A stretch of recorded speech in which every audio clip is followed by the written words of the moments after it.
Hi friends, welcome to my channel. ఈరోజు గులాబ్ జామున్ని పర్ఫెక్ట్గా super టేస్టీగా స్పాంజీగా ఎలా తయారు చేయాలో కొన్ని టిప్స్తోని మనం నేర్చుకుందాం. ముందుగా మార్కెట్లో దొరికిన గులాబ్ జామున్ ప్యాకెట్ని తీసుకోండి. కట్ చేసి ఒక బౌల్లో వేసుకోండి. నాకు ఒక 1 బౌల్ సరిపోద్ది కాబట్టి ఒక బౌల్ తీసుకున్నాను దాని మెజర్మెంట్తోని.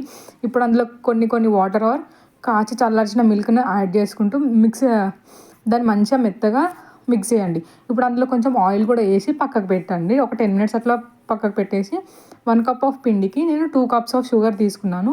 మీ కన్సిస్టెన్సీ మీ షుగర్ తినేదాన్ని బట్టి మీరు ఇంకొక 1 కప్ యాడ్ చేయొచ్చు. ఇప్పుడు దాన్ని మంచిగా ఒక పొయ్యి పైన పెట్టి మంచిగా స్టిర్ చేస్తూ కొంచెం కొద్దిగా నిమ్మరసం యాడ్ చేసి ఉంచాలి. ఆ చక్కెర పాకం అనేది తీగ పాకం రావాల్సిన అవసరం లేదండి. కొంచెం హీట్ చేసి పక్కకు పెట్టండి.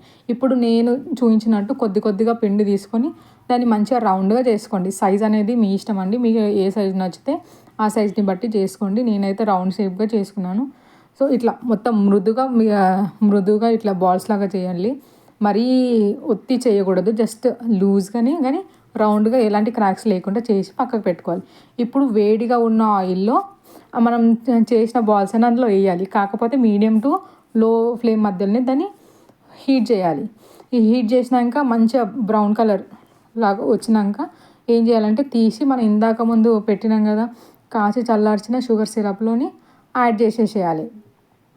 ఇలా ఇప్పుడు నేను చేస్తున్నాను చూడండి. దానిలాగా లైట్ బ్రౌన్ కలర్ వచ్చేంత వరకు మనం వెయిట్ చేయాలి. ఇట్లా లైట్ బ్రౌన్ కలర్ వచ్చినాక తీసుకొని మనం ముందు కాచి చల్లార్చిన గోరువెచ్చటి షుగర్ సిరప్లో దీన్ని యాడ్ చేసేయాలి. ఇప్పుడు మీకు మంచిగా టేస్టీగా గులాబ్ జామున్ రెడీ అయ్యిద్ది. మీకు కనుక ఈ ప్రాసెస్లో ట్రై చేసి చూడండి. వన్స్ నచ్చినట్టయితే లైక్ చేసి, కామెంట్ చేసి, షేర్ చేసి, సబ్స్క్రైబ్ చేయండి.